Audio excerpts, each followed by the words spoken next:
ఈ దొంగ ఎవడని డైరెక్ట్ సినిమాటోగ్రఫీ శాఖ మంత్రి, ముఖ్యమంత్రి కేబినెట్లో ఉన్న మంత్రి రేవంత్ రెడ్డి నిన్న రేవంత్ షో పెట్టడం జరిగింది. ఇది సినిమా వాళ్ళతోటి ఒక మీటింగ్ పెట్టడం జరిగింది. ఈ సినిమా వాళ్ళతో పెట్టిన మీటింగ్కు 2 గంటలు ఆలస్యమైంది. ఎవ్వడు రాలేదు. చివరికి సినిమాటోగ్రఫీ శాఖ మంత్రి ఉన్నాడంటే ఆయనకు తెలియదట. సినిమాటోగ్రఫీ శాఖ మంత్రి అయిన నాకు కనీస సమాచారం కూడా లేదు. ఈ సినిమా కార్మికులతోటి వీళ్ళు ఒక అభినందన సభ పెడితే నేను ముంబైలో ఉన్నానని తెలిసి సినిమా కార్మికులతోటి సభ పెడతారా? నా శాఖపై ఆ షాడో పెత్తనమైంది. ఆ షాడో ఎవరు? ముఖ్యమంత్రి అనుచరుడు. ఆయన ఒక షాడో ముఖ్యమంత్రిగా పనిచేస్తున్నాడు, షాడో సినిమాటోగ్రఫీ శాఖ మంత్రిగా పనిచేస్తున్నాడు అని సన్నిహితుల వద్ద కోమటిరెడ్డి ఆవేదన. సో ఏమైంది? నిన్నటి వరకు కొండా సురేఖ మంత్రి దాంట్లోనూ వివేక్ వెంకటస్వామి, పొంగులేటి శ్రీనివాసరెడ్డి వాళ్ళు జోక్యం చేసుకున్నారని ఆమె ఆవేదనిస్తే ఇప్పుడు డైరెక్ట్గా బుద్ధి చెప్పాల్సిన ముఖ్యమంత్రి బుద్ధి చెప్పకుండా ఆయన గడ్డి తినే కాడికి వచ్చింది. ఇది ముఖ్యమంత్రి నేరుగా మంత్రులకు తెలియకుండా మంత్రుల శాఖలను నిర్వహిస్తున్నాడు. సరే గతంలో నిర్వహించలేదంటే గతంలో కూడా నిర్వహించారు. కానీ గతంలో ఏ మంత్రి ఇట్లా మాకు తెలియకుండా ముఖ్యమంత్రి ఎవడు నిర్వహించడానికి అనే పరిస్థితి లేదు. ఎందుకు? అది ప్రాంతీయ పార్టీ. కానీ ఇక్కడ ఏంది? ఇది జాతీయ పార్టీ. ఇక్కడ అందరూ ముఖ్యమంత్రులే. సో అందుకని ఈరోజు కోమటిరెడ్డి ఈరోజు వార్తల్లో ఇంత పెద్దగా వచ్చింది. ఎందుకంటే ఆయన తన సన్నిహితుల వద్ద ఆవేదన వ్యక్తం. అరే నేను ముంబైలో ఉంటే ఇప్పుడు ఇది అడావుడిగా పెట్టుకోవాల్సిన అవసరం ఏమొచ్చింది? ఒకవేళ పెట్టుకుంటే నేను క్యాన్సిల్ చేసుకొని వస్తాను కదా, కనీస సమాచారం ఇవ్వకపోవడం ఏంది? సభకు ముఖం చాటేసిన సినీ ప్రముఖులు, జనం లేక ఖాళీ కుర్చీలు, ఆగని షూటింగులు, హైదరాబాద్ను హాలీవుడ్గా మారుస్తానన్న సీఎం, టికెట్ రేట్లు పెంచితే కార్మికులకు వాటా ఇస్తానని హామీ, చిత్రపురి కాలనీలో అక్రమాల నిందితుడిని రేవంత్ పక్కనే పెట్టుకోవడం పైన సినిమా కార్మికుల ఆగ్రహం. సో ఇప్పుడు చిత్రపురి కాలనీలో సినిమా ఆర్టిస్టులు అందరూ ఆవేదన చెందుతున్నారు. ఏమైపోయింది?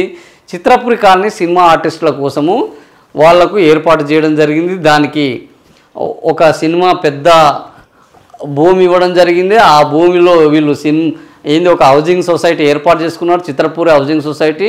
వీళ్ళ దగ్గర నుంచి వెళ్ళి డబ్బులు తీసుకున్నారు.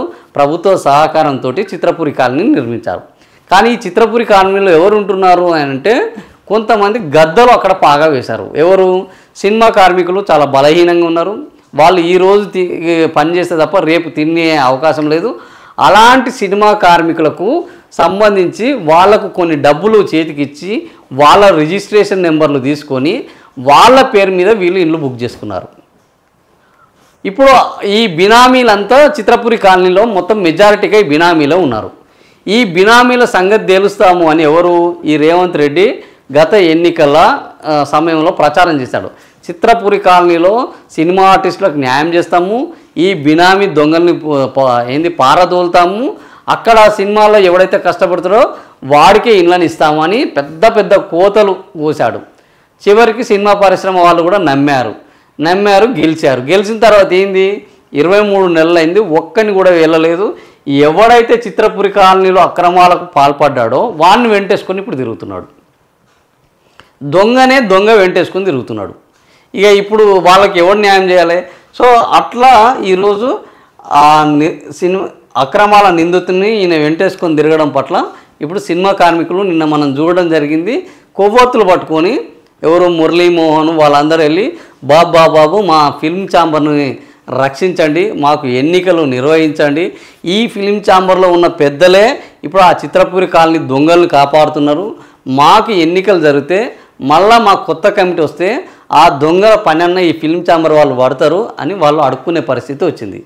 అడుక్కుంటే ముఖ్యమంత్రి రేవంత్ రెడ్డి ఏమంటుండంటే ఆ విషయాలు ఏం మాట్లాడుకుంటా మీరు సినిమా టికెట్ల రేట్లు పెంచమని వస్తున్నారు కదా, మీ సినిమా టికెట్ల రేట్లు పెంచను నేను, ఒకవేళ రేట్లు పెంచితే 20% కార్మికులకు ఇవ్వాలి అని ఒక మెలక పెట్టాడు. సో మంచిదే, కార్మికులకు ఇవ్వడము ఎవ్వరు కాదని లేదు. కానీ నువ్వు సినిమా టికెట్ల రేట్లు పెంచడానికి కార్మికులకు ఇవ్వడానికి కార్మికులకు ఆల్రెడీ వాళ్ళకు వేతన సవరణ లేదు. వాళ్ళకు మొన్న కార్మికులు పెద్ద ఎత్తున ఆందోళన చేశారు.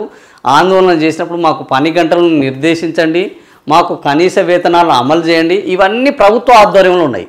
ఒక కార్మికుడికి కనీస వేతనాల చట్టాన్ని అమలు చేయాల్సిన బాధ్యత ఈరోజు ప్రభుత్వానికి ఉన్నది. కానీ ఆ కనీస వేతనాల చట్టం అమలు చేయడం లేదు, వేతన సవరణలు చేయడం లేదు, వాళ్ళకు కనీస వసతులు కల్పించడం లేదు, వాళ్లకు బీమా వసతి ప్రమాద బీమా అనేది లేనే లేదు. కార్మికులకు ప్రమాద బీమా కల్పించాల్సిన ఏంది బాధ్యత ప్రభుత్వానికి, అది కల్పించడం లేదు. ఇవి ఏవి కల్పించకుండా నిన్న ఏం చేశారంటే ఇవి అన్నీ ఒక ఏంది చిల్లర విషయాలు ఉంటాయిగా. ఇప్పుడు 100 రూపాయలు పెంచితే 20% 20 రూపాయలు కార్మికులకు వస్తాయి.